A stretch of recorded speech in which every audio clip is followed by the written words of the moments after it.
पुरत् कृष्ण प्रेमा मृतरस भरेणा तिभरिता विहारान् कुर्वाणा व्रजपति विहारा दिशु सदा प्रिया गोपी भर्तु सुरतु सततं वल्लभैति प्रथावत्यस्माकं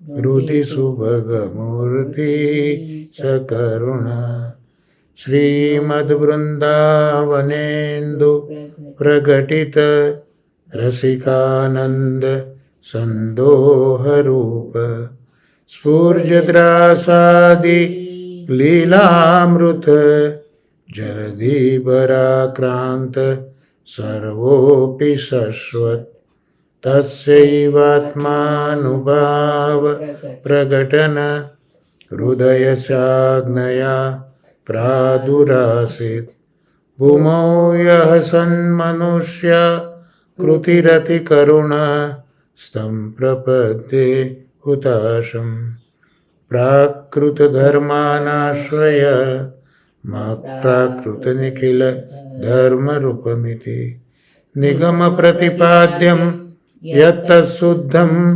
सकृतिस्थौमि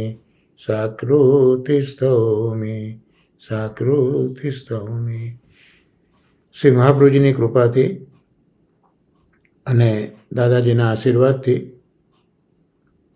ભાગવતના સત્સંગમાં પ્રથમ સ્કંદનો 3જો અધ્યાય, જ્યાં ઠાકોરજીના જુદા જુદા અવતારોની ગણના સુતજીએ કરાવી છે, તેનું ગહન આપણે કરી રહ્યા છીએ. ગયા સત્સંગમાં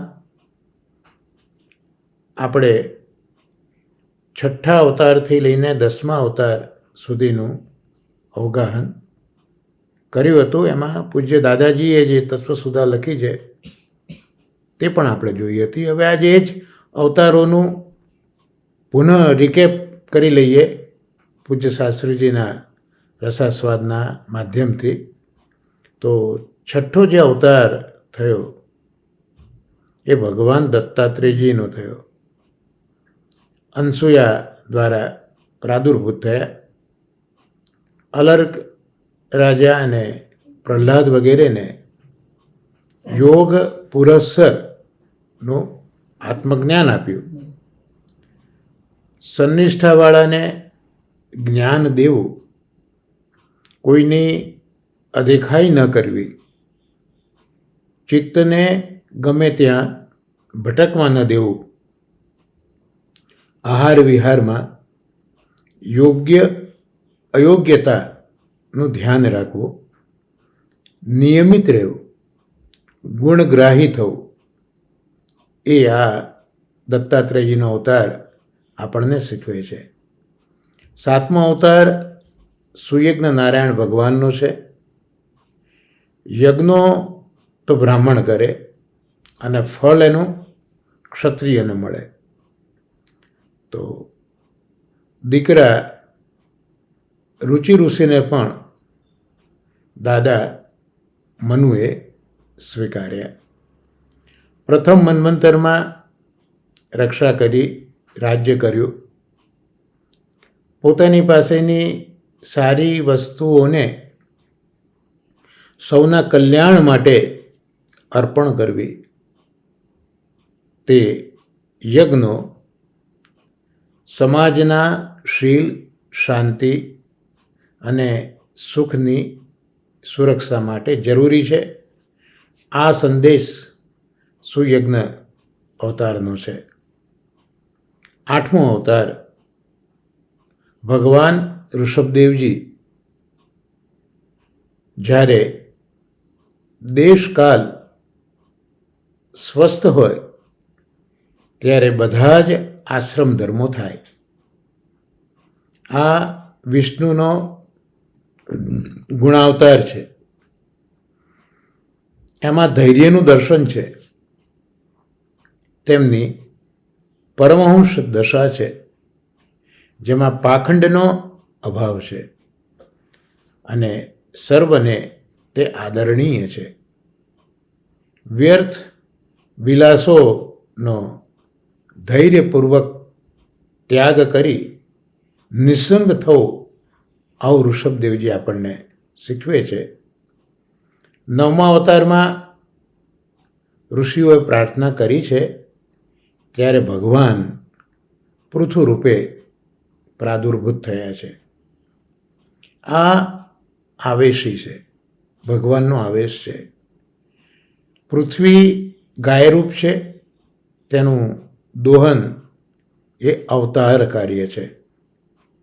જીવથી એ ન બને, શક્ય નથી. પ્રજાને અને સૌને ઈચ્છેલું સુખ આપીને સંતુષ્ટ કર્યા.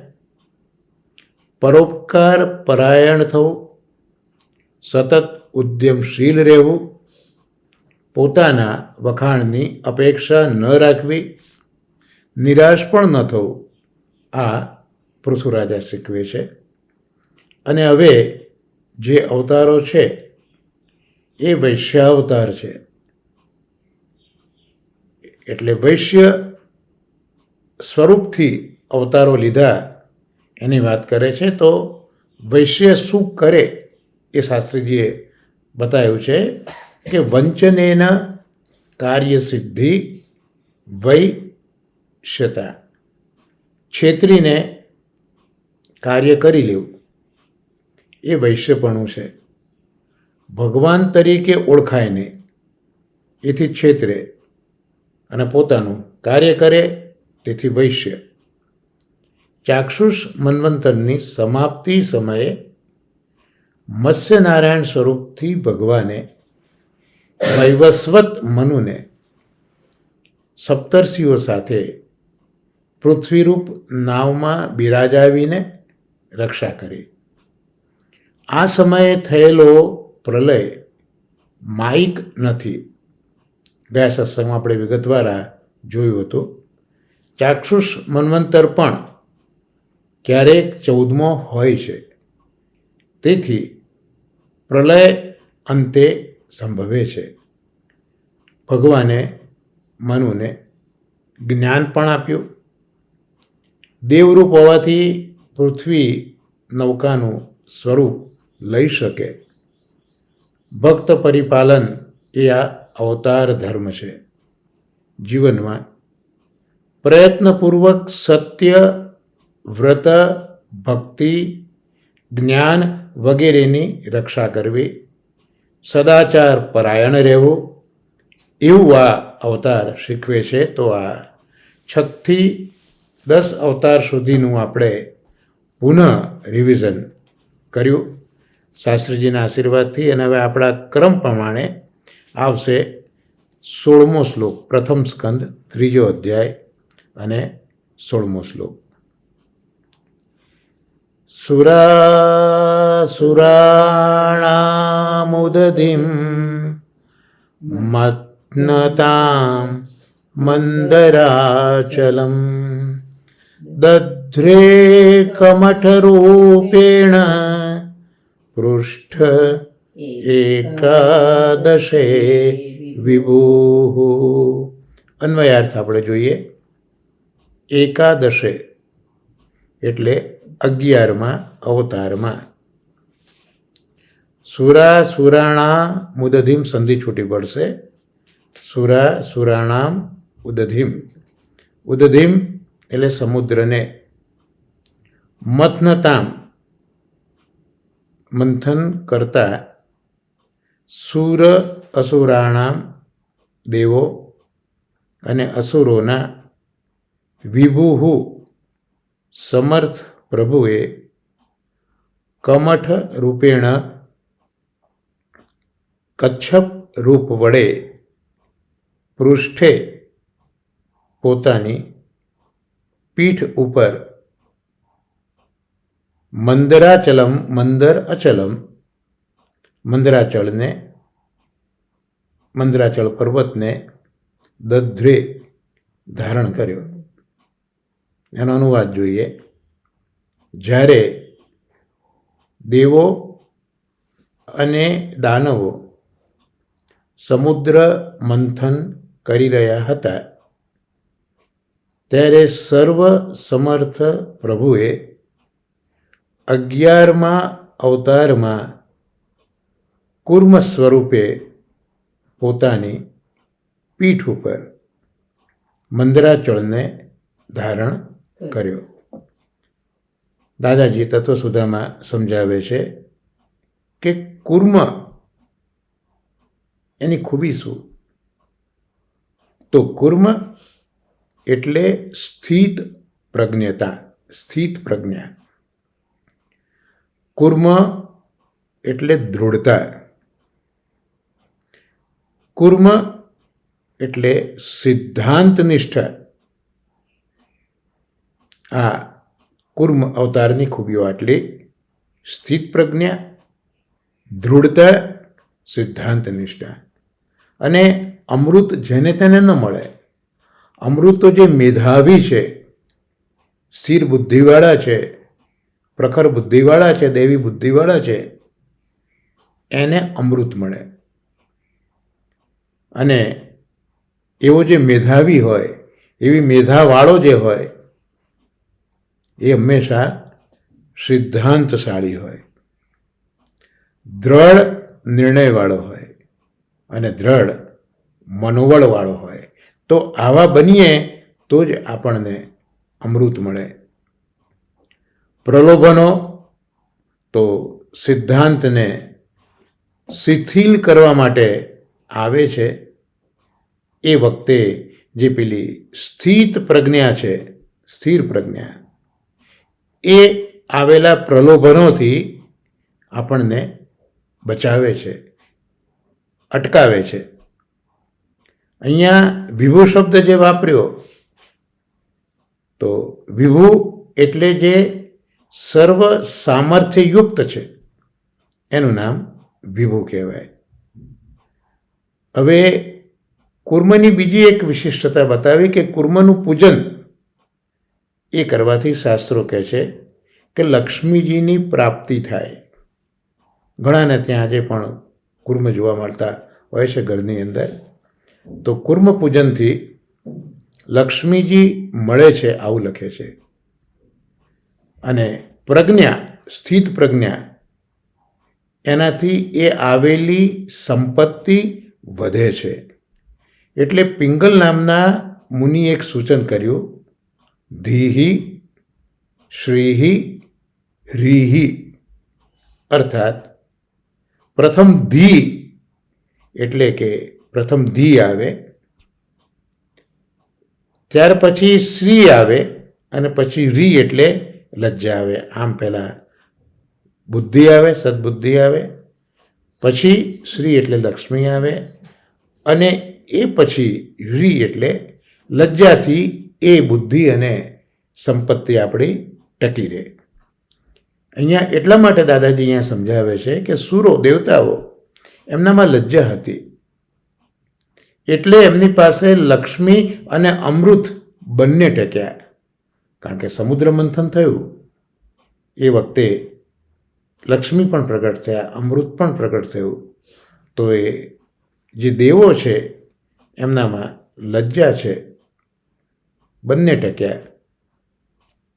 અને અસુરો નિર્લજ્જ હતા, એટલે મોહિનીથી તેમના બંને જતા રહ્યા. તો આ કુર્માવતાર જ્યારે સમુદ્ર મંથન શરૂ થયું અને મંદરાચલ પર્વતનો રવૈયો બનાવવાનો હતો, તો મંદરાચલ પર્વત પણ આવી ગયો ગરુડજીની પાંખ ઉપર.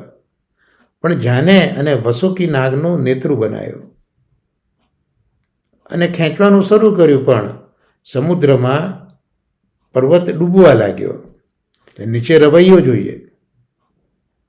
તો એ રવૈયો આવે તો જ પર્વત ટકી શકે મંથન કરતી વખતે. ત્યારે ભગવાન પોતે કુર્મ રૂપ ધારણ કરી લે છે અને પ્રભુને વિભુ કહ્યા છે એટલે એ મથન થતું હોય, રવૈયો ફરતો હોય, ત્યારે કુર્મરૂપી ભગવાનને શ્રમ નથી થતો, પીડા નથી થતી. એમને તો પેલી ખંજવાળ આવતી હોય અને કોઈ ખંજવાળી આપે ને કેવું સુખ થાય, આવા સુખનો અનુભવ આ કુર્મ નારાયણ ભગવાને કર્યો છે. અને આજે પણ સમુદ્રમાં જે પરપોટા થાય છે એ સૂચવે છે કે કુર્મ ભગવાન આજે પણ બિરાજે છે ને એમના શ્વાસોશ્વાસથી આ સમુદ્રની અંદર જે ઉઠે છે બુદબુદા, એ ભગવાનનું ત્યાં અસ્તિત્વ છે એવું સૂચન કરે છે. તો આ કુર્મા અવતાર 11મો આપણે જોયો. હવે 17મો શ્લોક આપણે સાથે જોઈશું. ધાન્વંતરમ દ્વાદશર્મ ત્રયોદશમ મેવ ચ અપાયયત સુરાનન્યાન મોહિન્યા મોહયન સ્ત્રિયા. અન્વયાર્થ જોઈએ આપણે તો દ્વાદશમમ એટલે 12મા, ધાન્વંતરમ એવમ ધન્વંતરીના એ રીતે, ત્રયોદશમમ 13મા, મોહિન્યા સ્ત્રિયા મોહિનીના સ્ત્રી અવતારથી, અન્યાન અન્ય અસુરોને, મોહયન એટલે કે મોહ પમાડતા, સુરાન એટલે દેવોને, અપાયયત અહીંયા સંધિ છૂટી પડી છે, અપાયયત સુરાન અન્યાન આ સંધિ અહીંયા છૂટી પડી હતી, તો અપાયયત અમૃતપાન કરાવ્યું. અનુવાદ: એક જ એવા 12મા અને 13મા અવતારમાં પ્રથમ ધન્વંતરીનું સ્વરૂપ લઈ દેવોની રક્ષા કરી અને બીજા મોહિનીના સ્ત્રી સ્વરૂપે અસુરોને મોહિત કર્યા. અત્યાર સુધી પ્રત્યેક શ્લોકમાં એક અવતારનું ગાન આપણે કરતા હતા. આ શ્લોકની વિશિષ્ટતા એ આવી કે આ એક જ શ્લોકમાં 2 અવતારોની સમજ સૂતજીએ આપી. કારણ કે એક જ અવતાર એ દેવતાઓને ધન્વંતરી તરીકે દર્શન આપે છે અને એ જ અવતાર અસુરોને મોહ કરાવવા માટે મોહિની સ્વરૂપે દર્શન આપે છે. એટલે મથન કરતાં કરતાં જ્યારે અમૃત પ્રગટ થયું, ભગવાન ધન્વંતરી જે આયુર્વેદના આચાર્ય ગણાય છે એવા ભગવાન ધન્વંતરી અમૃત લઈને પ્રગટ થયા. અસુરોએ એક કુંભ છીનવી લીધો. દેવો નિસ્સહાય થઈને પ્રભુની પાસે ગયા. ત્યારે પ્રભુએ આ અસુરો લજ્જા વગરના છે ને, એટલે મોહિની અવતાર લઈને અસુરો પાસે આવ્યા અને અસુરોના ખૂબ વખાણ કર્યા. અસુરો પણ અમે કશ્યપના દીકરા છીએ એમ ગૌરવભેર કહેવા લાગ્યા. ત્યારે ભગવાન કહે છે કે ભાઈ હું તમને ચોક્કસ વાંટું, પણ હું જે રીતે વાંટું એમ તમારે લાઈનમાં બેસવું પડે, એક ચોક્કસ પંગતમાં બેસવું પડે. પણ ભગવાનની મોહિની જેવી હતી, મોહિની કો મોહવે મોહન બનાવે, આપણે ત્યાં કીર્તન પણ છે. તો એ એવી મોહકતાનો છંટકાવ કર્યો આ મોહિની અવતારે કે અસુરો માની ગયા. પંક્તિ બનાવી દીધી, એક બાજુ દેવો એક બાજુ આસુરો, અને ભગવાને મંદ મંદ હાસ્ય કરતા જાય અસુરો તરફ અને દેવોને એ અમૃત વાંટતા જાય. આ બધું આપણે આગલા આપણા પ્રસંગોમાં જોઈશું. પણ આ મોહિની અવતાર અને એ મોહિની અવતાર તો એવો થયો કે સાક્ષાત મહાદેવજી પણ એ અવતાર જોઈને મોહિત થયા છે. સાથે પાર્વતીજી છે છતાં પણ એ પોતે એનો ખ્યાલ ચૂકી ગયા છે. આટલી બધી મોહકતા એ સ્વરૂપમાં બતાવી છે કે મહાદેવ જેવા વૈરાગી પણ, તપ કરનારા પણ ચલિત થઈ ગયા છે, સ્ખલિત થઈ ગયા છે. તો તત્વસુધામાં દાદાજી સમજાવે છે કે ધન્વંતરી એટલે, જેમ કર્મની વ્યાખ્યા આપણને સમજાવી, દ્રઢતા, બુદ્ધિશાળી, સ્થિત પ્રજ્ઞ. ધન્વંતરી એટલે પથ્ય સેવન. આયુર્વેદમાં કરી કહીએ, ચરી કહીએ આપણે, કેટલાક નિયમો પાળવા પડે આયુર્વેદમાં. તો ધન્વંતરી એટલે પથ્ય સેવન, તો જ તંદુરસ્તી જળવાય. એટલે ત્યાં લખે છે પથ્ય સેવનમાં હુત ભૂખ, હિત ભૂખ,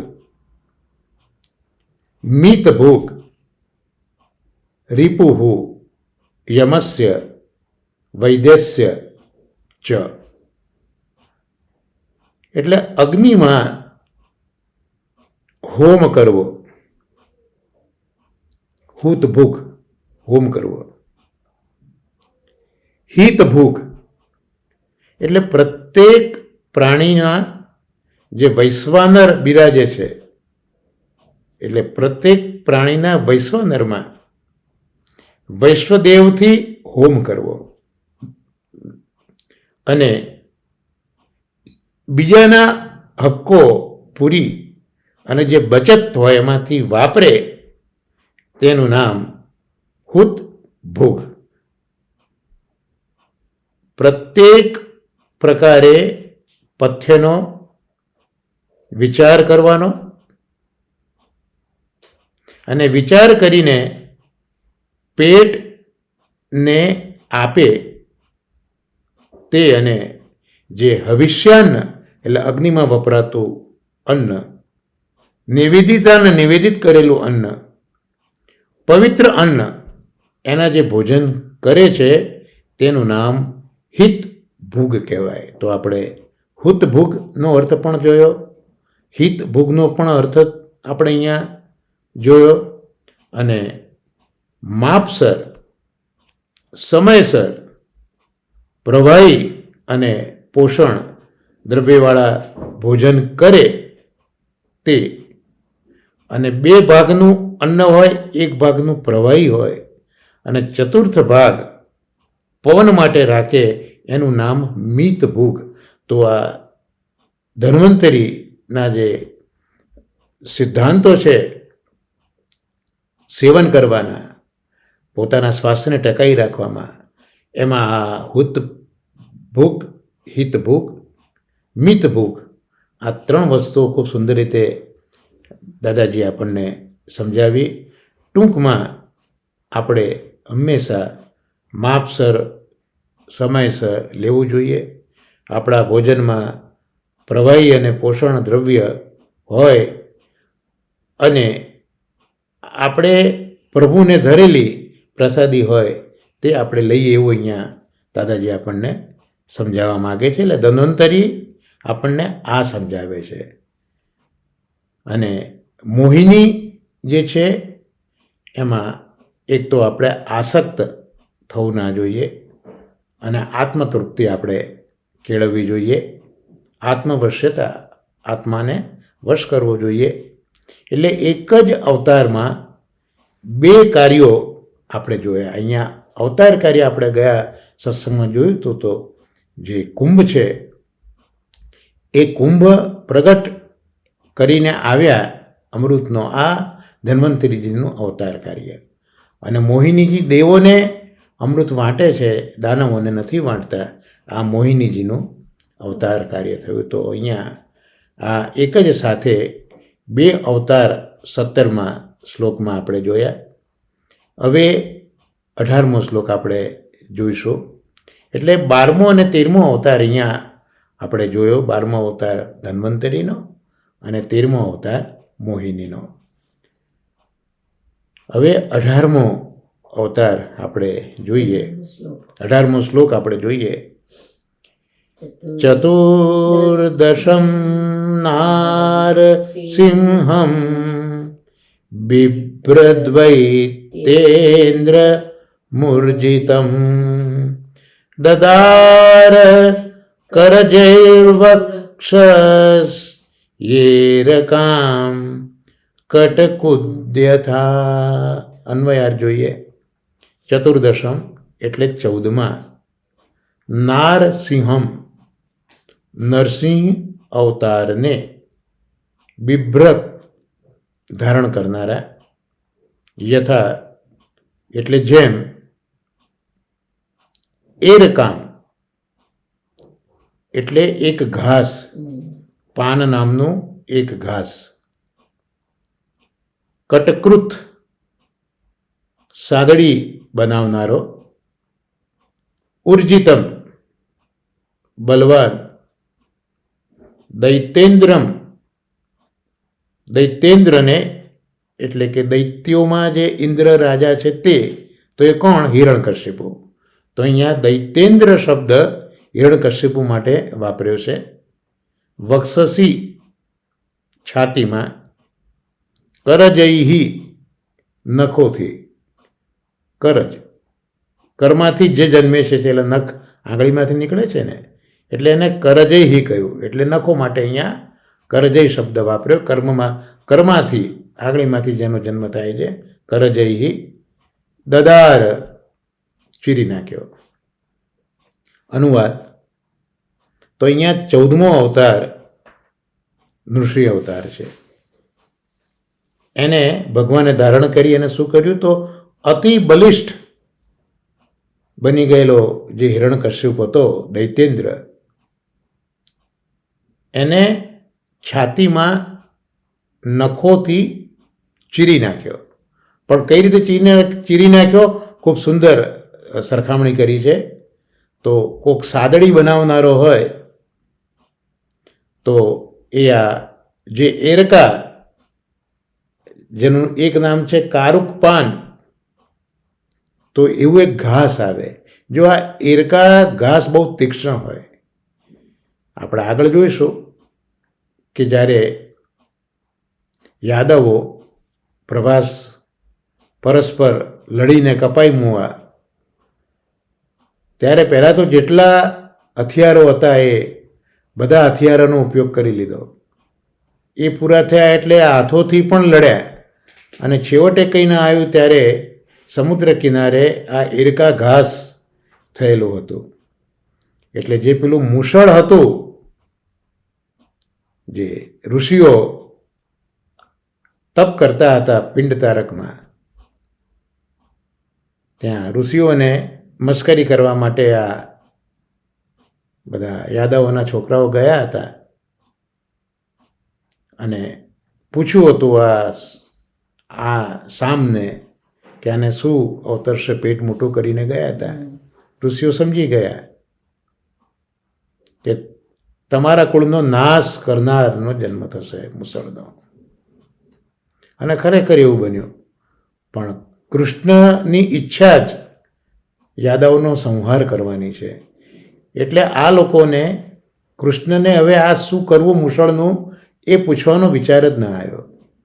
એટલે એ લોકોએ પરસ્પર એવું નક્કી કર્યું કે આને ભાગીને ભૂકો કરો અને સમુદ્રમાં ફેંકી દો. એટલે ભાગીને ભૂકો કરતાં એક નાનો ટૂંક વધી ગયેલો સમુદ્રમાં નાખ્યો. એ પેલો ટૂંક હતો એ તો માછલું ગળી ગઈ, અને જે ભૂકો હતો એ ભરતીમાં સમુદ્રના તટ ઉપર આવીને ઘાસ સ્વરૂપે ઉગ્યો, જે એરકા ઘાસ હતું, જે અહીંયા વાત કરી. તો આ સાદડી બનાવનારો જેમ આ એરકા ઘાસને ચીરે સાદડી બનાવવા માટે, એવી રીતે ભગવાને આ દૈત્યેન્દ્ર હિરણ્યકશ્યપુને નખ વડે ચીરી નાખ્યો છે. કરજય હિ. હવે નૃષિની ઓળખ આપી તો નૃષિ એટલે ઉદ્યોગ, નૃષિ એટલે પરાક્રમ, નૃષિ એટલે સ્વાશ્રય. નૃષિ એ ખરેખર જોવા જઈએ તો અનુકંપાનો અવતાર છે. કારણ કે પોતાના ભક્ત માટે અવતાર લીધું છે ને, એટલે આ પણ પુષ્ટિ કાર્ય છે. જેમ આપણે શાસ્ત્રીજીના કથામાં પણ સાંભળ્યું છે, સત્સંગમાં પણ આપણે સમજ્યા છે કે કૃષ્ણનો અવતાર શા માટે થયો એ કારણ 88,000 નૈમિષારણ્યના ઋષિઓને પણ નથી અને કથા કહેનાર સૂતજીને પણ નથી કે પ્રભુ શું કરવા પ્રગટ થયા. એમને તો સહજ કહ્યું કે પૃથ્વીનો ભાર ઉતારવા માટે પ્રગટ થયા છે. જ્યારે કુંતામાને આપણે પૂછીએ તો કુંતામા કહે છે કે પરમહંસો જેવા જે છે શુદ્ધ ચિત્તવાળા પરમહંસો, એમના માટે ભગવાન પ્રગટ થયા છે. કુંતા સ્તુતિમાં આ ભગવાનના પ્રાગટ્યનું કારણ આ મળ્યું. ગીતા કહે છે કે ધર્મની જ્યારે ગ્લાનિ થાય, સત્પુરુષોને મુશ્કેલી આવે, ત્યારે ભગવાન કહે છે હું પ્રગટ થઉં છું. જ્યારે પુષ્ટિ ભાવ, શ્રેષ્ઠ ભાવ જુઓ, ગોપીજનો પ્રભુને કહે છે કે તમે અમારા માટે પ્રગટ થયા છો.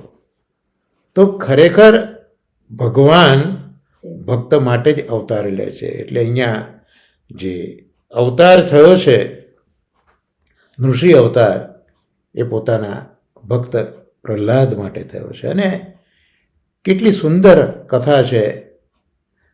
નૃષિ ભગવાન પ્રહલાદની માફી માગે છે. નૃષિ કહે છે કે બેટા, મને પ્રગટ થતાં બહુ મોડું થયું. કેમ? આવો ભગવાન પોતાના ભક્ત સાથે સંવાદ કરે એટલે કેટલી પુષ્ટિ ભક્ત તરફની વશતા આમાં જોવા મળે છે. તો આ નૃષિ એ અનુકંપાનો અવતાર છે. અને એટલે જ આંતરમાલી બનેલા એ નૃષિને જ્યારે લક્ષ્મીજી પણ સન્મુખ ન થઈ શક્યા, શાંત ન કરી શક્યા, ત્યારે ભક્ત પ્રહલાદને પોતાની જીવા વડે ચાટતા ચાટતા ભગવાન ઉગ્ર સ્વરૂપ ધારણ કરેલું એ શાંત થયા છે. આ નૃષિ આ રીતે અનુકંપાનો અવતાર છે. એમાં મનુષ્ય છે અને સિંહ છે. તો જે મનુષ્ય છે એ દયાનો ગુણ છે અને સિંહ એ સંયમનો અને પરાક્રમનો ધર્મ છે. એટલે જ કહ્યું કે સિંહણ બચ્ચું એક લાખે હજારા, બાકર બચ્ચા લાખ લાખે બિચારા, સિંહણ બચ્ચું એક એકે હજારા. એટલે ત્યાં આ સિંહના સંયમની વાત છે, પ્રજોત્પત્તિની વાત છે. તો સિંહ એ સંયમનું સ્વરૂપ છે, પરાક્રમનું તો સ્વરૂપ છે જ. સિંહને ખબર નથી કે એ વનનો રાજા છે, પણ એનો પ્રભાવ જ, એનું સ્વરૂપ જ એવું છે કે બધા સિંહને વનરાજ તરીકે સ્વીકારી જ લે છે. એ એના સ્વરૂપની એક આ ખૂબી છે. એનું પરાક્રમ, એનો સંયમ એ સિંહને રાજા બનાવે છે. તો આ નૃષિમાં જે માનવ છે એ દયાનો ગુણ છે અને સિંહ છે એ સંયમ અને પરાક્રમ છે. હવે વ્યક્તિના હૃદયમાં લોભ હોય એ વાસના રૂપે હોય, એટલે એ વાસના રૂપે લોભ પેલા કામની જેમ ગુપ્ત જ રહેતો હોય છે અને તેના પર જે મેળવવો હોય તો સ્વાશ્રય અને સંતોષથી થાય. કારણ કે હિરણ્યકશ્યપ છે, એ હિરણ્યકશ્યપમાં કામ છે. એનો ભાઈ હિરણાક્ષ, એમાં લોભ છે. અને હિરણ્યકશ્યપમાં કામ છે. તો આ કામ ઉપર વિજય જે મેળવ્યો એનું કારણ જ આ કે આ ઋષિ એના હૃદયમાં રહેલા કામ ઉપર જીત મેળવે છે. મૂળ તો એ સનતકુમારોથી શ્રાપિત ભગવાનના પાર્ષદ જ છે અને ભગવાને જ એમનો ઉદ્ધાર કરવા માટે આવું પડ્યું છે. જ્યારે હિરણ્યકશ્યપુએ બહુ કેર વર્તાયો ત્યારે દેવોએ બહુ વિનંતી કરી હતી કે પ્રભુ પ્રગટ થાવ. ત્યારે પ્રભુએ એ આજ્ઞા કરી છે કે જ્યારે મારા પ્રહલાદને એ બહુ દુઃખ આપશે ત્યારે હું પ્રગટ થઈ. આ ભક્ત વશ્યતા. બાકી હિરણ્યકશ્યપુએ પ્રહલાદને હેરાન કરવા પહેલાં ઘણી એને ક્રૂરતા કરી છે, પણ મારા પ્રહલાદને જ્યારે એ દુઃખ આપશે ત્યારે હું પ્રગટ થઈશ. તો આ ભક્ત વશ્યતા એટલે પુષ્ટિ કાર્ય અહીંયા ઋષિ ભગવાનનું આપણને આ દેખાય છે. અને બીજું ઘણો સમય લાગ્યો એનું કારણ પણ શાસ્ત્રીજીએ સમજાયું છે. કારણ કે વરદાન બ્રહ્મા એવું આપ્યું હતું, દિવસે ન મરવું, રાત્રે ન મરવું, ઘરમાં ન મરવું, ઘરની બહાર ન મરવું, માણસથી ન મરવું, પશુથી ન મરવું, રાત્રે ન મરવું, દિવસે ન મરવું, અસ્ત્ર શસ્ત્રથી ન મરવું. એટલે આવું એક વિચિત્ર વરદાન બ્રહ્માજી આપ્યું હતું. તો પ્રભુ તો આગળ આપણે જો વિભુ છે, સર્વસમર્થ છે, મારી શક્યા હોત, પણ બ્રહ્માજીએ આપેલું વચન પણ પૂરું કરવાનું છે ને. બ્રહ્માજીના વચનને પણ સત્ય કરવાનું છે. બ્રહ્મા પણ ભક્ત છે એટલે ભક્તના વચનને પણ સત્ય કરવાનું છે અને ભક્તને બચાવવાનું છે. આમાં પુષ્ટિ કાર્ય છે, આ પુષ્ટિ અવતાર છે. અને માટે એ યોજના વિચારતા પણ ભગવાનને અવતાર લેવાનો થોડોક સમય લાગ્યો છે. તો આ આપણે 14મો ઋષિ અવતાર જોયો. ત્યાર પછી 19મો શ્લોક આપણે જોઈશું. પંચદશમ વામનકમ કૃત્વા ગાદ ધ્વરમ બલે પદત્રયમ યાચ માનઃ પ્રત્યાદિસ્સુ સ્ત્રીવિષ્ટપમ. એનો અન્વય જોઈએ. પંચદશમ 15માં વામનકમ વામન અવતારને કૃત્વા ધારણ કરીને, ત્રિવિષ્ટપમ એટલે સ્વર્ગ, પ્રત્યાદિસ્સુ એટલે પાછું લેવા, પદત્રયમ 3 પગલા પૃથ્વીને, યાચમાન યાચતા, બલે બલિરાજાના, અધ્વરમ યાગ તરફ, અગાત એટલે ગયા. 15માં અનુવાદ. 15મા અવતારમાં વામન સ્વરૂપ ધારણ કરી બલિરાજા પાસેથી સ્વર્ગનું રાજ્ય પાછું લઈ દેવોને આપવા 3 પગલા પૃથ્વીની યાચનાના નિમિત્તે બલિના યજ્ઞમાં ગયા. તો અહીંયા 15મો અવતાર બલિનો તે બતાવ્યો, વામનનો 15મો અવતાર જે વામનનો તે બતાવ્યો અને બલિના યજ્ઞમાં ગયા છે. એટલે વામન અવતાર કશ્યપ અદિતિને ત્યાં આ અવતાર થયો અને સાંભળ્યું કે નર્મદાના તટે ભૃગુ કચ્છમાં 100મો યજ્ઞ રાજા બલિ કરી રહ્યા છે. ત્યારે પ્રભુ આ વામન સ્વરૂપથી, બટુક સ્વરૂપથી ધીરે ધીરે ડગ ભરતા બલિરાજાના ત્યાં છે. તો આપણે અવતાર કાર્યનો જો વિચાર કરતા હતા તો અહીંયા વામન અવતાર લઈને બલિના યજ્ઞમાં જવું, આ જે છે એ અવતાર કાર્ય છે. પણ બલિ પાસેથી લઈ સ્વર્ગ દેવોને આપવું આ દેવ કાર્ય છે. એટલે અવતાર કાર્ય તો યજ્ઞમાં પધારવું એટલો અવતાર કાર્ય થયું. અને વામન સ્વરૂપમાંથી વિરાટ બનીને બલિ પાસેથી સ્વર્ગ વગેરે લઈ લેવું તે દેવ કાર્ય છે.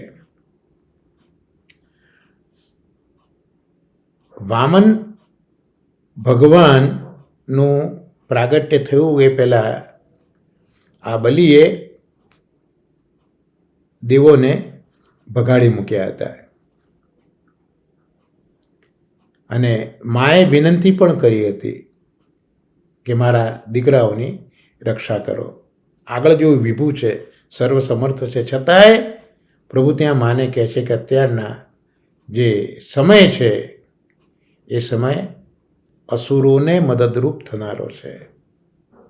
એટલે જ્યારે સમય આવે ત્યારે આપણે આગળ કાર્યવાહી કરીશું. તો આ એક ભગવદ આજ્ઞા પોતાની માને, ભગવાન હોવા છતાં આપણા જેવા જીવોને એ જ બતાવે છે કે જ્યારે વિપત્તિ આવે ત્યારે હંમેશા ચોક્કસ સમયની રાહ જોવી.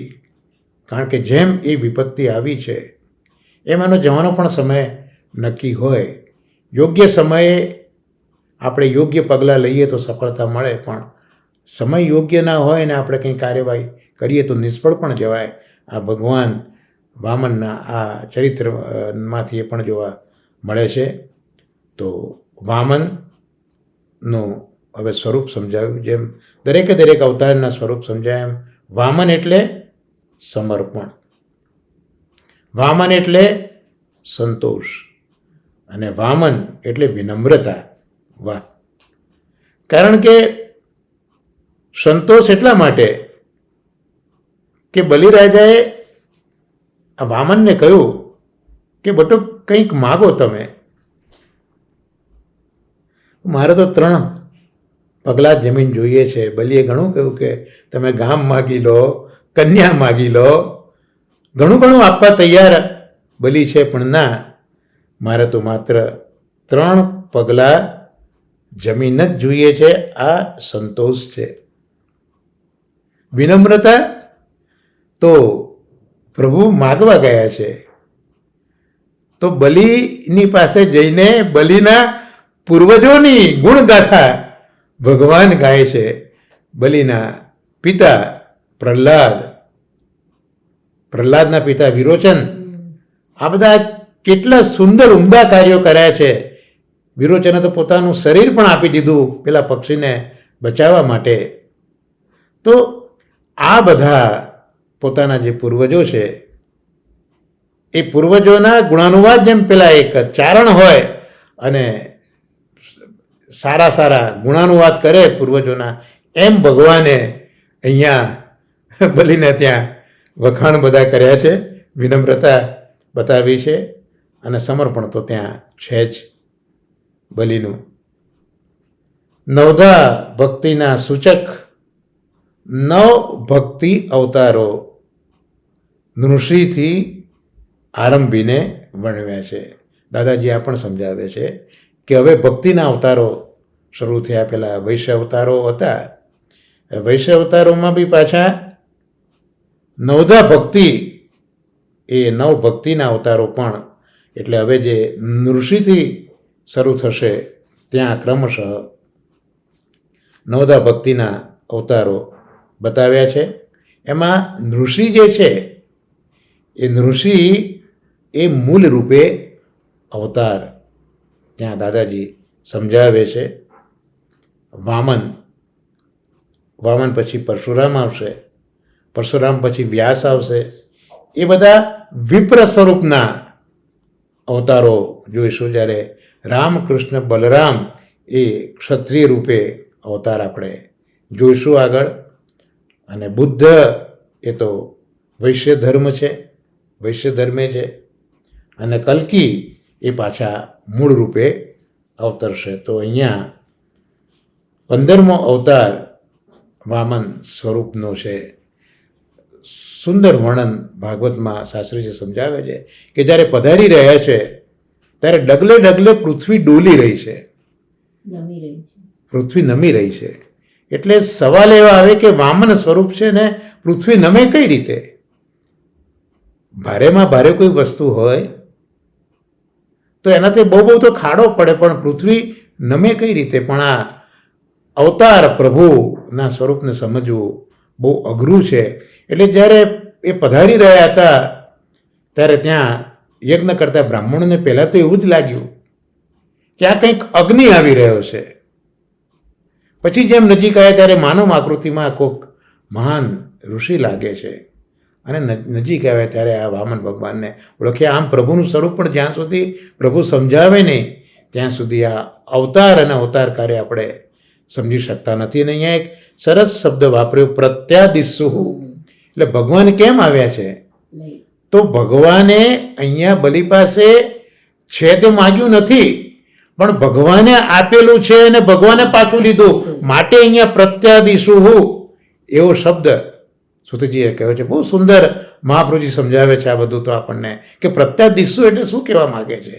ભગવાને બલિનું લઈ લીધેલું નથી, પણ ભગવાને બલિને આપેલું છે અને આપેલું ભગવાન પાછું લે છે, જે પ્રત્યાદિસુહુ શબ્દથી અહીંયા વામન અવતારમાં સુતજી કહેવા માગે છે કે બલિએ એની પાસેનું કંઈ નથી આપ્યું, પણ પ્રભુએ જ આપેલું હતું ને બલિની પાસેથી પ્રભુએ પાછું લઈ લીધું છે. એટલે પ્રભુ કોઈક વસ્તુ આપે પણ ખરા અને પ્રભુની ઈચ્છા થાય તો આપેલી વસ્તુ પાછી લઈ પણ શકે. આપણા જેવા જીવોને કેટલો ઉમદા સંદેશ અહીંયા છે કે કોઈક સારી વસ્તુ આપણી પાસે હોય તો પ્રભુએ આપેલી છે, પ્રભુ ઈચ્છ્યું હોય તો પછી તે પાછી પણ લઈ શકે. તો આ ખૂબ સુંદર પ્રત્યાદિશુ શબ્દ આપણે અહીંયા જોયો ને. આજના સત્સંગનો હવે 20મો શ્લોક, છેલ્લો શ્લોક, 5મો શ્લોક આપણા આ સત્સંગનો એ જોઈશું.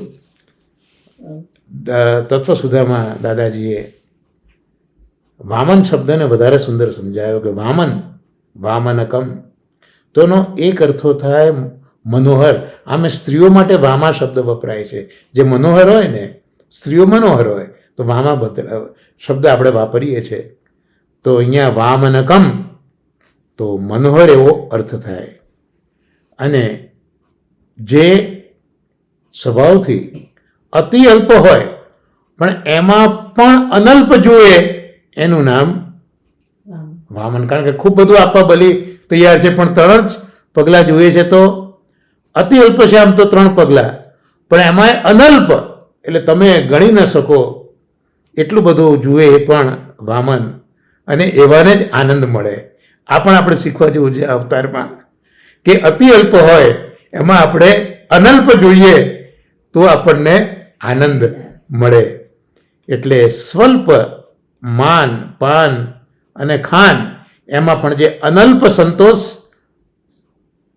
રાચે ત્યારે એ આનંદમાં નાચે. તો આનંદ મેળવવો હોય ભૌતિક રીતે, આત્મીય રીતે, તો આ એક સુંદર શીખ દાદાજીએ આપી છે કે ખૂબ જ અલ્પ હોય, અતિ અલ્પ હોય, પણ એમાં એ અનલ્પ.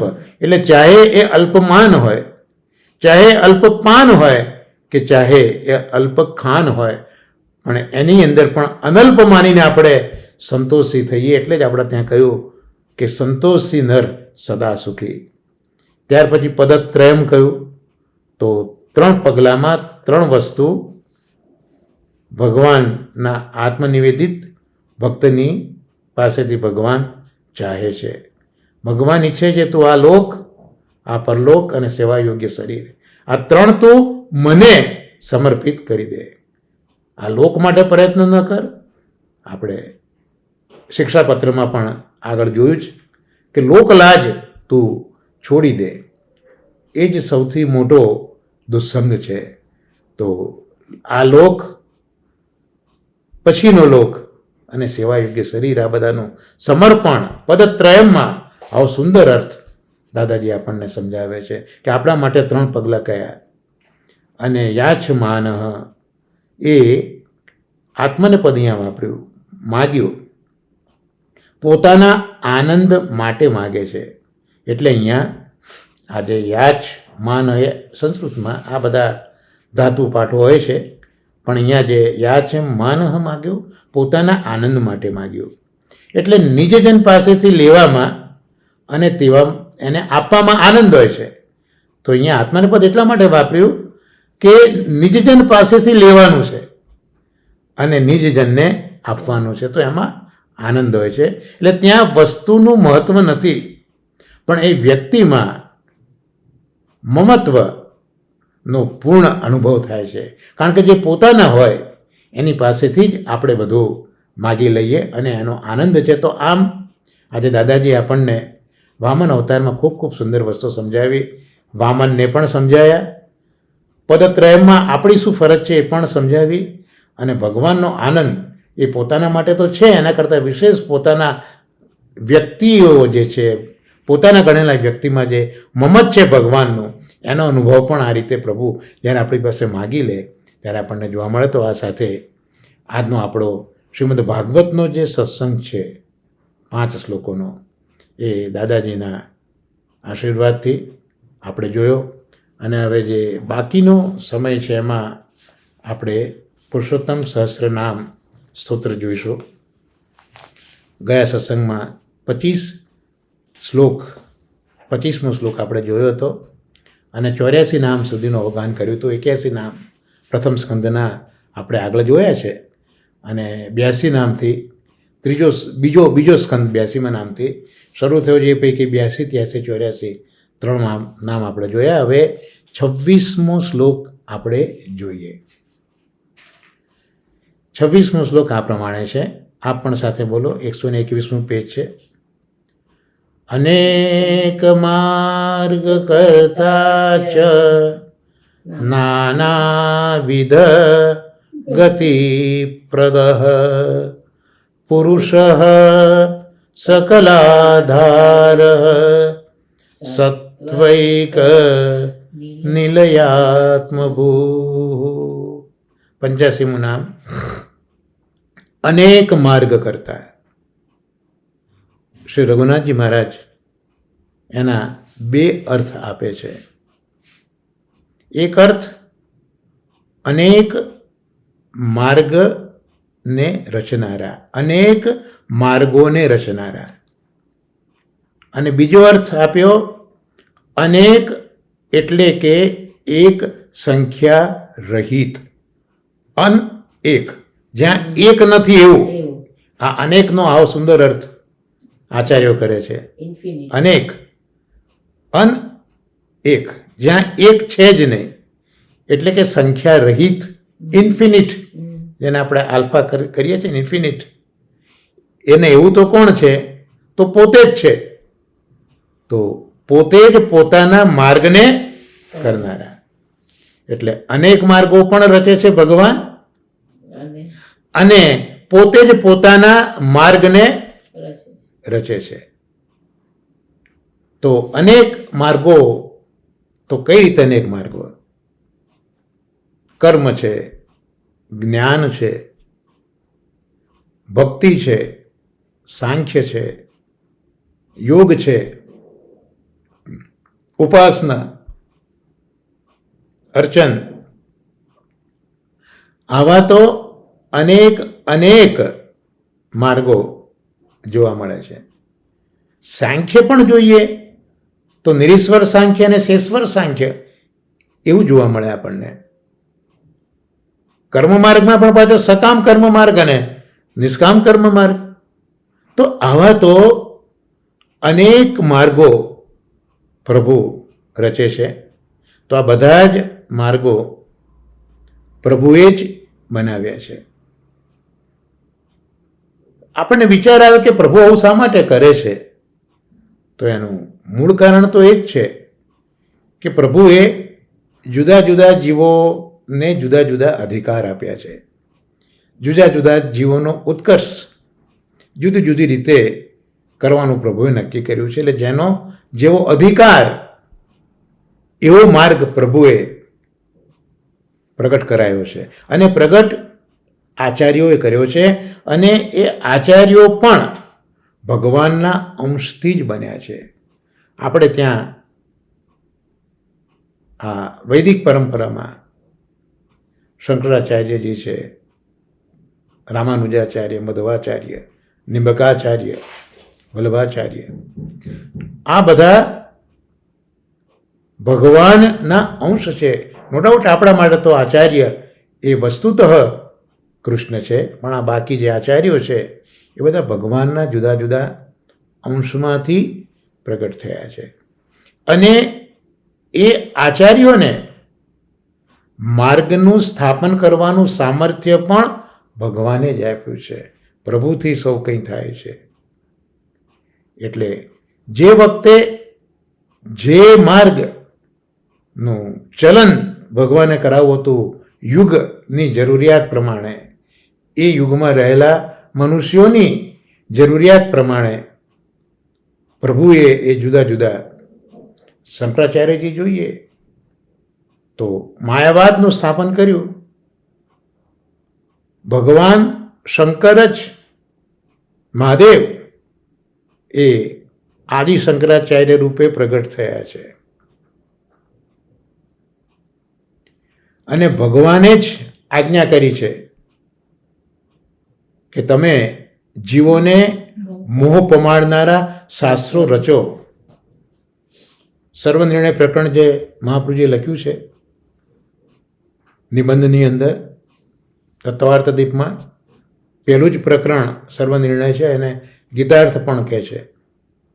પેલું શાસ્ત્રાર્થ પ્રકરણ, પેલું શાસ્ત્રાર્થ પ્રકરણ જેને ગીતાર્થ કહે છે, એ શાસ્ત્રાર્થમાં શ્રી મહાપ્રભુજી આ નિબંધમાં આ જ આજ્ઞા કરી છે કે મહાદેવને આજ્ઞા કરી છે ભગવાને કે તમે મોહક શાસ્ત્રો બનાવો.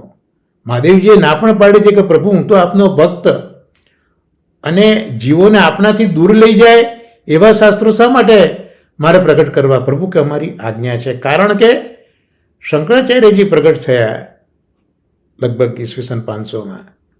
એની પહેલાં બૌદ્ધિઝમ બહુ હતો, અને બુદ્ધોએ વેદોનો વિનાશ કરી નાખ્યો હતો, અને લોકો પોતાના વર્ણના આશ્રમને છોડીને બુદ્ધિઝમ તરફ વળી ગયા હતા, જ્યાં વેદોનો ઇનકાર હતો.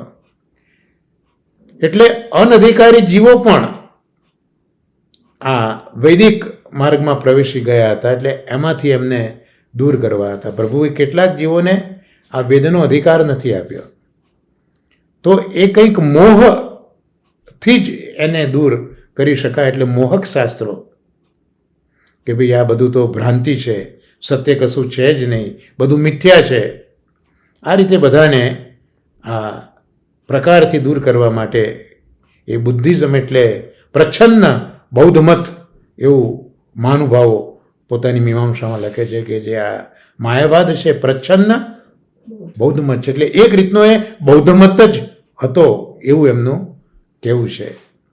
તો એ જ્યારે માયાવાદ પછી ખૂબ આગળ વધ્યો ત્યારે પ્રભુએ જે જીવોને ભક્તિ માટે બનાવ્યા હતા તો એનું શું? એટલે પછી ક્રમશઃ ભક્તિના આચાર્યો પ્રગટ થતા ગયા, અને એમાંય પુષ્ટિમ કાયન નિશ્ચય એવા જે પોતાના જીવો હતા નિત્યલીલામાંથી કોઈક કારણથી બિછુરેલા ભગવદ ઈચ્છાથી, એમના માટે પછી સાક્ષાત વલ્લભાચાર્યજી સ્વરૂપે આપ પ્રગટ થયા. તો આમ અનેક માર્ગ જે પ્રભુ કરે છે એનું કારણ જે તે જીવનો અધિકારપણે આચાર્ય સ્વરૂપે પ્રભુ જ આ કરે છે. અને બીજી સરસ વાત કરી અનેક, એટલે ભગવાન એક પણ છે અને ભગવાન અનેક રૂપે પણ છે. એકોહમ બહુશ્યામ પ્રજાયેય, હું એક છું, એમાંથી અનેક થવાની ઈચ્છા કરી. એટલે એક જ છે એ અનેક બની જાય છે, એ એક નથી રહેતો, એ એક અનેક બને છે, એકમાંથી અનેક થાય છે, ઇન્ફિનિટ થઈ જાય છે. તો આવા પ્રભુ અગમ્ય છે, કોઈનાથી જાણી શકાતા નથી, કોઈ તર્ક કે કોઈ બુદ્ધિ ત્યાં કામ લાગતી નથી. યતો વાચો નિવર્તન્તે અપ્રાપ્ય મનસા સહ, જ્યાં શ્રુતિઓ પણ વર્ણન કરતી કરતી પાછી ફરે છે, એવા ભગવાન સર્વથી અગમ્ય છે. આથી એ પોતાના માર્ગને પોતાની રીતે જ રચે છે. એટલે ભગવાને પછી જે માર્ગે ચાલવું હોય કે પોતાના જનોને ચલાવવા હોય, એ માર્ગને પ્રભુ પોતે પોતાની રીતે રચી દેતા હોય છે. ત્યાં પછી કોઈ આચાર્યની જરૂર નથી. આનું પ્રમાણ વિષ્ણુ સહસ્ત્રમાં પણ જોવા મળે. મહાભારતમાં જે વિષ્ણુ સહસ્ત્ર છે ત્યાં પણ કહ્યું છે અનેક નામોમાં કે પરમાત્મા એક રૂપે છે. પરમાત્મા જે એક રૂપે છે એ અનેક રૂપે પણ છે, અને જે પરમાત્મા એક રૂપે છે, અનેક રૂપે છે, તે સર્વરૂપે પણ છે. તો આવી રીતે અનેક માર્ગ કરતા એ આપણે 85મું નામ જોયું. 86મું નામ નાના વિધગતિ પ્રદહ, એટલે જુદા જુદા પ્રકારની ગતિને આપનારા. આ એક અર્થ કર્યો આચાર્યોએ. અને બીજો અર્થ કર્યો નાના પ્રકારે, એટલે કે નવધા ભક્તિરૂપ ગતિને આપનારા. એટલે એક તો જુદા જુદા પ્રકારની ગતિ આપે છે, અને બીજું બહુ સિલેક્ટિવ કહ્યું કે 9 પ્રકારની ભક્તિરૂપ ગતિને આપનારા. એટલે અનેક પ્રકારની ગતિઓ છે, એમાં પછી અહીંયા આઇસોલેટ કરીને 9 પ્રકારની ભક્તિનું પણ વર્ણન અહીંયા આચાર્યો કરે છે. તો આપણે જે આગળ જ વિચાર કર્યો કે અનેક માર્ગો શા માટે, તો અહીંયા શ્રી રઘુનાથજી મહારાજ સમજાવે છે કે જીવ જ્યારે વિચલિત થયો, પ્રભુએ જ્યારે ઈચ્છ્યું કે મારે અનેક રૂપે થવું છે, ત્યારે એ સચ્ચિદાનંદ સ્વરૂપમાંથી જે ચિદંશ હતો, જ્યાં આનંદમ સ્થિરોહિત થઈ ગયેલો હતો, એ સદમ સાથે જીવ જ્યારે વિચલિત થયો, ત્યારથી જ પ્રભુએ તેને એક ચોક્કસ અધિકાર આપી દીધો હતો. પ્રભુએ જીવમાં મૂકેલી આને મૂલેચ્છા કહેવાય.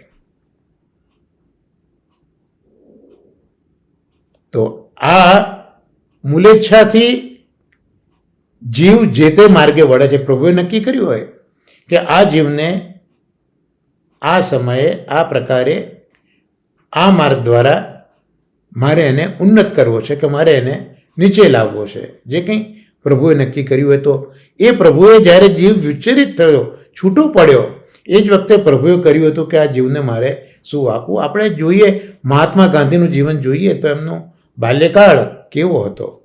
અને મહાત્મા ગાંધી આટલા બધા વિશ્વ પણ આજે જેને વંદે છે, તો એ જે છે જ્યારે વિચલિત એ જીવ થયો છે, ત્યારે પ્રભુએ નક્કી કર્યું હશે કે આ જીવ દ્વારા મારે આ ભારતને સ્વતંત્રતા અપાવી છે. તો આ રીતે જીવ જ્યારે વિચલિત થયો ત્યારે પ્રભુએ જીવને એક ચોક્કસ અધિકાર આપે છે. આ મૂલેચ્છા કહેવાય. અને પ્રભુએ તે જ રીતે તેનું વરણ કરેલું હોય છે. અને જીવોના કર્મ પણ આના લીધે જુદા જુદા હોય છે. કારણ કે જે રસ્તે જવાનું છે એ રસ્તા પ્રમાણે કર્મ કરવા પડે. તો જુદા જુદા જીવો માટે જુદી જુદી ઈચ્છા છે. તો એ ઈચ્છાને અનુકૂળ પ્રભુએ જે રીતનું વર્ણન કર્યું એ રીતે તે રીતના કર્મ દેખાય છે. તો જુદા જુદા કર્મ સમાજમાં જોવા મળે છે. એનું કારણ આ પ્રભુની મૂલેચ્છા છે. અને એ કર્મ અનુસાર પાછી ગતિ આપનારા પણ પ્રભુ છે. પ્રભુ જ કર્મ કરાવે, જેને ઉપર લઈ જવાય એને ઉપર લઈ જાય, નીચે પછાડવો હોય એને નીચે પછાડે. તો ઉપર લઈ જવા હોય તો એની પાસે એવા કર્મો કરાવે, નીચે પછાડવો હોય તો એની પાસે એવા કર્મો કરાવે.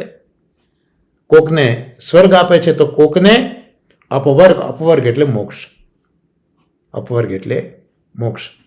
તો કોકને વળી સ્વરૂપ જ્ઞાનની પણ પ્રાપ્તિ કરાવે છે. તો પ્રભુ કોકને સ્વર્ગ આપે, કોકને મોક્ષ આપે, તો કોકને જાતે જ પોતાના સ્વરૂપનું દાન કરી દેતા હોય છે.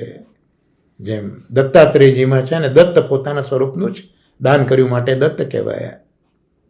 અને જે બીજો અર્થ કયો કે નવધા ભક્તિરૂપ ગતિ આપનારા, તો જે જુદા જુદા પ્રકારની ગતિ હતી એમાં વિશિષ્ટતા નવધા ભક્તિમાં. તો નવધા ભક્તિમાં પણ નિજ ભક્તોને આ નવધા ભક્તિમાંથી પણ જે ભક્તિનો અધિકારી કર્યો હોય તે ભક્તિરૂપ ગતિ ભગવાન આપે છે. જે નવધા ભક્તિ આપણે કહી, શ્રવણમ કીર્તનમ વિષ્ણુ સ્મરણમ પાદ સેવનમ અર્ચનમ વંદનમ દાસ્યમ સખ્યમ આત્મનિવેદનમ. તો આ જે મર્યાદા નવ ભક્તિ છે, તો શ્રવણ ભક્તિ, તો શ્રવણ ભક્તિના અધિકારી એ પરીક્ષિતજીને બનાવી દીધા. કીર્તન ભક્તિના અધિકારી સુખદેવજીને બનાવી દીધા. સ્મરણ ભક્તિના પ્રહલાદજીને બનાવી દીધા. પાદ સેવન લક્ષ્મીજીને એના અધિકારી બનાવી દીધા. અર્ચન ભક્તિ પૃથુને એના અધિકારી બનાવી દીધા. આવી રીતે જુદી જુદી જે નવધા ભક્તિ છે એ ભક્તિના અધિકારી પણ ભગવાને જુદા જુદા બનાવ્યા. દાસ્ય છે એ હનુમાનજીને આપી દીધું, સખ્ય છે અર્જુનને આપી દીધું, અને સમર્પણ છે એ બલિને આપી દીધું. તો આ નવધા ભક્તિ નાનાવિધ ગતિ પ્રદ, આ પણ અર્થ અહીંયા શ્રી રઘુનાથજી મહારાજે પ્રગટ કર્યો છે. ત્યાર પછી 87મું નામ છે પુરુષ. પુરુષ શબ્દના પણ અર્થો કર્યા છે. 8 અર્થ શ્રી રઘુનાથજી મહારાજે કર્યા છે. શું એકમાં અનેક જેવું આપણને દેખાય. પહેલો અર્થ કર્યો પુરુષ એટલે પૂરે વસતી, એટલે પૂર એટલે બ્રહ્માંડ, અને એમાં જે શયન કરે છે એનું નામ પુરુષ. બીજો અર્થ કર્યો કે આ નવદ્વારવાળું પૂર શહેર છે, નવદ્વારવાળું શરીર, એમાં જે શયન કરે છે તે પુરુષ. ત્રીજો અર્થ કર્યો ઉત્ક્રાંતિ થઈ છે ને અને મનુષ્ય આવ્યો છે, તો ઉન્નતિમાન પ્રાણીઓમાં જે બિરાજમાન છે તે. પૂર એટલે 14 ભુવન, એનો જે નાશ કરે છે એ પણ પુરુષ. પુરુષ એટલે પૂર્ણ, કારણ કે વિશ્વમાં જગતમાં એક જ પુરુષ છે, એ ભગવાન, એટલે પૂર્ણ. પછી પુરુષ એટલે સર્વથી પુરાણ, જે જૂનામાં જૂના છે એ પણ પુરુષ, અને જે સર્વના સ્થાનરૂપ છે એ પણ પુરુષ, અને જે વિરાટ સ્વરૂપ છે એ પણ પુરુષ. તો આવા 8 અર્થો કર્યા છે, આપણે જોઈએ, સમજાવ્યા છે આચાર્યોએ. કે આપણે ત્યાં નરસિંહ મહેતાએ ગાયું છે કે અખિલ બ્રહ્માંડમાં એક તું શ્રીહરિ જૂજવે રૂપે અનંત ભાષે. તો આ નરસિંહ મહેતાની ઉક્તિ પ્રમાણે સમગ્ર બ્રહ્માંડમાં શયન એટલે સ્થિતિ. અહીંયા શયન એટલે સૂઈ જેવું નહીં, પણ શયન એટલે સ્થિતિ. જેમ નિરોધની વ્યાખ્યામાં આપણે કહ્યું છે ને કે પોતાની શક્તિઓને પ્રગટ કરીને પછી અનુશયન કર્યું. પહેલાં શક્તિને પ્રગટ કરી પછી અનુશયન કર્યું. તો અહીંયા અનુશયન એટલે સૂવું એવું અર્થ નહીં, પણ સ્થિતિ એ અર્થમાં અહીંયા શયન શબ્દ જોવાનો છે આપણે. તો નરસિંહ મહેતાની ઉક્તિ પ્રમાણે સમગ્ર બ્રહ્માંડમાં જે શયન કરે છે, સ્થિતિ કરે છે, તો આ એક અર્થ થયો. ત્યાર પછી જે 9 દ્વાર છે, તો વ્યાસજી એવું કહે છે કે મનુષ્યમાં મુખ, નાક વગેરે 9 દ્વાર છે, એનો આ દેહ છે, અને આ દેહરૂપ નગરમાં જે સ્થિતિ કરે છે એવા પ્રભુ છે. ત્યાર પછી જીવ ઉન્નતિ પામ્યો છે, જલથી લઈને ધીરે ધીરે ઉત્ક્રાંતિ પામ્યો છે. તો આવા જીવ માત્રના અંદર અંતઃકરણ સ્વરૂપે તો પ્રભુ જ બિરાજ્યા છે. પછી પૂર એટલે 14 ભુવન, તો એ સૃષ્ટિનો સંહાર કરીને 14 ભુવન પોતાનામાં સમાવેશ કરે છે, પોતાનામાં જ લય પામે છે, જેમ કરોળીઓ ઝાડ રચીને પોતાનામાં લે તે રીતે. ત્યાર પછી જે પૂર્ણ છે, તો શ્રુતિ પણ કહે છે ઈશાવાસ્ય ઉપનિષદમાં પૂર્ણમદ પૂર્ણમિદમ પૂર્ણાદ પૂર્ણમુદચ્યતે પૂર્ણસ્ય પૂર્ણમાદાય પૂર્ણમેવા વશિષ્યતે. તો આવી રીતે પ્રભુ પૂર્ણ છે, સનાતન છે, સર્વમાં સ્થિતિ પણ કરે છે, અને સર્વથી પુરાણ. પુરાણમાં પુરાણ કોઈ હોય, જૂનામાં જૂનું કોઈ હોય તો એ પ્રભુ છે. અને ખૂબી એ છે કે જૂના હોવા છતાં પણ એ તો નવા જ છે. હા, પૂરા આપી નવા, જે જૂના છે પણ નવા છે, માટે આ પુરાણ. ત્યાર પછી પુરુષ એટલે સર્વના સ્થાનરૂપ છે. અને આઠમો અર્થ, આ પોતે જ વિરાટ પુરુષ છે. જે અવતાર લીલા હમણાં આપણે જોઈએ એમાં સૌથી પહેલો અવતાર જગરુ હે પૌરુષમ રૂપમ, એ શ્લોકથી શરૂઆત આપણે થઈ હતી કે લોક સર્જનની ઈચ્છાથી પ્રભુએ આદિનારાયણ એટલે પુરુષ રૂપ ધારણ કર્યું. આદ્ય અવતાર એટલે પુરુષ એ ભગવાનનો આદિ પ્રથમ અવતાર છે. જગતના બધા જ પ્રાણીઓ આ વિરાટ પુરુષનો જ ચોથો ભાગ છે. ત્યાર પછી 88મું નામ સકલાધાર, તો સકલ વિશ્વના આધારરૂપ છે. બૃહદારણ્યક ઉપનિષદમાં પણ પ્રમાણ અહીંયા આચાર્યો આપે છે કે બ્રહ્મનું સર્વ આધારત્વ એ આ ઠાકોરજી જ છે. ગીતામાં પણ એ જ આજ્ઞા કરી છે કે દોરામાં મણકાની પેઠે આખું વિશ્વ મારામાં પરોવાયેલું રહ્યું છે. વિશ્વરૂપ દર્શન યોગ છે, એમાં 7મો શ્લોકા બતાવ્યો છે. અને ગીતાજીની અંદર જ 10મા અધ્યાયમાં કહ્યું કે હું આખા જગતને એક અંશથી ધરીને રહ્યો છું. તો ભગવાનના આનંદથી જ બધું આનંદમય છે. શરીરમાં ચૈતન્ય પણ પ્રભુ જ છે અને તેથી આનંદ પણ છે. અને 89મું નામ આ 26મા શ્લોકની અંદર જોઈ લઈએ. 89મું નામ સત્વૈક નિલયાત્મ ભૂ. ત્યાં પણ 3 અર્થો રઘુનાથજી કરે છે કે કેવળ સત્વગુણયુક્ત ચિત્તવાળા ભક્તોના હૃદયમાં પ્રભુ પ્રગટ થાય છે.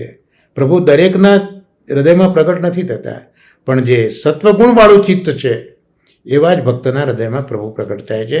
બીજો અર્થ કર્યો, સત્વગુણ આશ્રયી ભક્તજનોમાં સ્વસ્વરૂપનો ઉદય કરે છે. એટલે જે ભક્તજનો સત્વ ગુણને આશ્રય રહેતા હોય છે એવા જીવોને ભગવાન પોતાના સ્વસ્વરૂપનો ઉદય કરે છે, એમાં સ્વસ્વરૂપને પ્રગટ કરે છે. અને સત્વ સ્વરૂપથી પ્રકાશમાન રજોગુણ અને તમોગુણને દૂર થતાં સત્વગુણ પ્રગટે છે. તેનાથી જ્ઞાન વધે છે, તેનાથી પ્રભુનું મહાત્મ્ય સમજાય છે, તેનાથી પ્રભુની ભક્તિ થાય છે, તેનાથી હૃદય શુદ્ધ થાય છે અને પ્રભુ તેમાં બિરાજે છે. આમ 3 અર્થ. જે નિલયાત્મ ભૂ છે ને, નિલય એટલે રહેવા માટેનું સ્થાન. તો પ્રભુ કેવા હૃદયમાં બિરાજે? તો પ્રભુ શુદ્ધ હૃદયમાં બિરાજે. અને શુદ્ધ હૃદય કઈ રીતે થાય? તો ભક્તિથી થાય. અને ભક્તિ કઈ રીતે થાય? તો પ્રભુના મહાત્મ્યથી થાય. અને પ્રભુનું મહાત્મ્ય કઈ રીતે આવે? તો જ્ઞાનથી આવે. અને જ્ઞાન ક્યાંથી આવે? તો સત્વગુણથી આવે. અને સત્વગુણ પ્રમિલન ક્યારે બને? જ્યારે રજોગુણ ને તમોગુણ દૂર થાય ત્યારે. આમ આ સત્વગુણ પ્રકાશિત થયો એમ અહીંયા આચાર્યો સમજાવે છે. અને સત્વગુણનો ઉદય થયો એ સાથે જ જ્ઞાન આવ્યું, કારણ કે સત્વાત સંજાય તે જ્ઞાન. એનાથી પ્રભુનું મહાત્મ્ય થયું, પરિણામે ભક્તિ થઈ, એનાથી હૃદય શુદ્ધ થયું અને પ્રભુ એમાં આવીને બિરાજ્યા. આમ સત્વૈક નિલયાત્મ ભૂ એ આપણે અર્થ જોયા.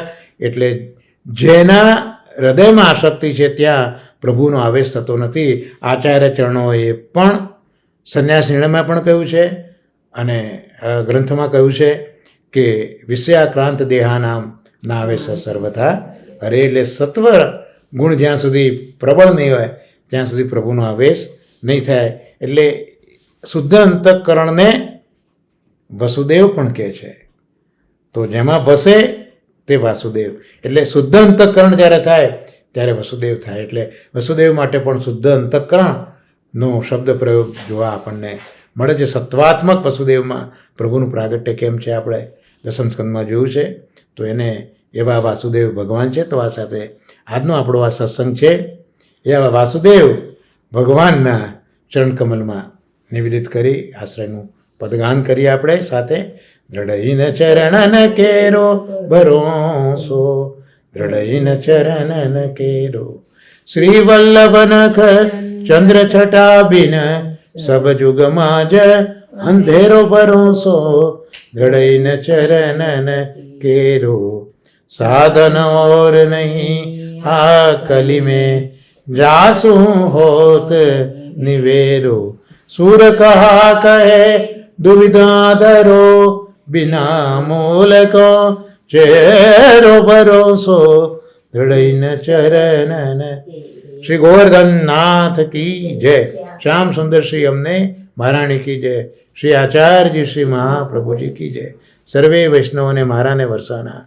जय श्री कृष्ण। भगवत स्मरण।